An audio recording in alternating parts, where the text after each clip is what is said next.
Israel কি লেবাননে স্থল আক্রমণ চালাতে পারে? ইসরায়েলি গোয়েন্দা সংস্থা কর্তৃক পরিচালিত পেজার এবং ওয়াকি-টকি বিস্ফোরণের পর ইসরায়েল লেবানন সীমান্তে চলমান উত্তেজনা বৃদ্ধি পেয়েছে।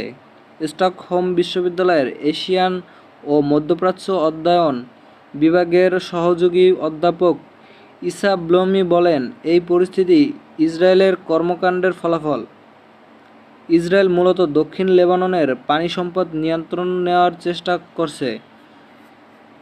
তিনি বলেন, মূলত যুদ্ধের এই বিস্তার নেতানিয়াহুর ডানপন্থী জায়নিস্ট রাজনৈতিক প্রকল্পের অংশ। তারা এর মধ্য দিয়ে গাজা থেকে শুরু হয়ে পশ্চিম তীরে গোলান মালভূমিতে এবং দক্ষিণ লেবাননের পানি সম্পদ ও উর্বর জমি দখল করার চেষ্টা করছে। তার মত হলো, আমি ব্যক্তিগতভাবে অবাক হব যদি ইসরায়েলি সেনাবাহিনী আসলে দক্ষিণ লেবাননে আক্রমণ চালায় এবং দীর্ঘ সময় ধরে সেখানে অবস্থান করে। ইসরায়েল ভালো করেই জানে যে তারা এই ধরনের অভিযানে সফল হতে পারবে না, তাই হয়তো আমেরিকা ও অন্যদের সাহায্য নিতে পারে।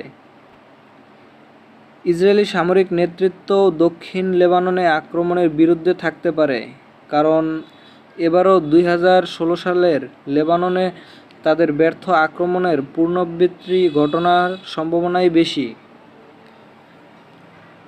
ব্লোমির ভাষ্যে, আমি মনে করি না যে ইসরায়েলি বাহিনী স্বাধীনভাবে দক্ষিণ লেবাননে গিয়ে হিজবুল্লাহকে নির্মূল করার চেষ্টা করবে। হয়তো কোনো জোট এই প্রক্রিয়ায় সহায়তা করতে পারে, কিন্তু আমার মতে কোনো আক্রমণ ও দখলের চেষ্টা হবে না।